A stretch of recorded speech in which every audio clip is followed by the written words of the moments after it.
Scripted daw tong pagkahimatay ni Yula, isang contestant sa TikTok Lock, no? Ito nakarang araw lang, no? So, ito na.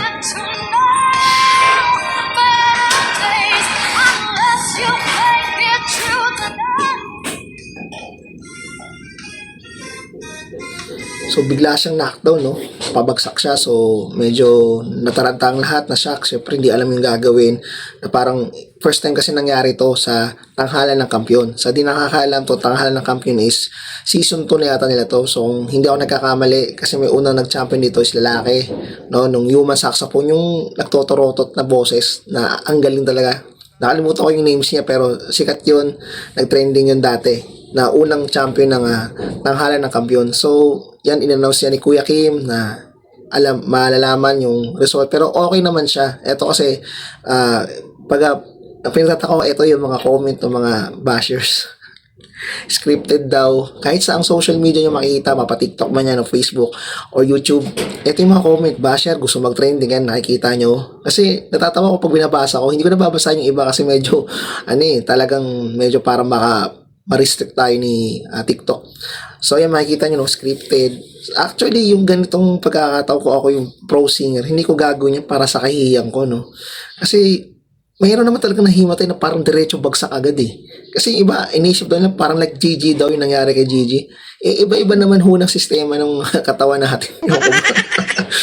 Ba't ganito? Yung mga comment ng mga, kasi hindi naman kayo nasa katawan niya, tsaka hindi naman gagawa ng eksena ang GM ng ganyan, no? Excuse me, no? Mayaman yung network, okay?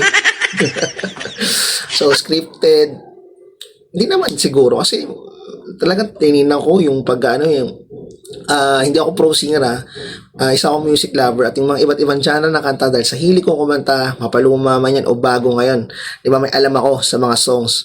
Medyo nahihirapan na talaga siya sa song na yun. Diba, makikita nyo flat. Hindi nakita si Renz Verano, medyo nagtaka na. So, sa mga hindi naman singer, kaya wag kayo magmagaling, no? Yun lang. No, wag natin i-bash yung tao. But kung kayo nasa alagayan yan, di ba, nangyari din sa inyo, hindi nyo malalaman yung epekto ng katawan. Dala ng pagod din yan, dahil ilang na siya, weeks na siyang naging weekly finals. Okay, parang style nito ng tawag ng tanghalan kasi, sabihin natin ginaya na nga. So, sa kanila is tanghalan ng kampiyon. So, ganun din yung sistema, ilang week na magcha-champion, okay? So, sa pagod ng singer na si Yula is parang bumagsak yung katawan. Yun din yun. Kaya nga, katulad sinasabi ko, bago kayo sumalan, dapat totally fit kayo, healthy, okay? At syempre, magpahinga nga rin bago mag-perform sa mga ganyan. Yun lang, and peace out. Para di na maulit yung mga ganyan.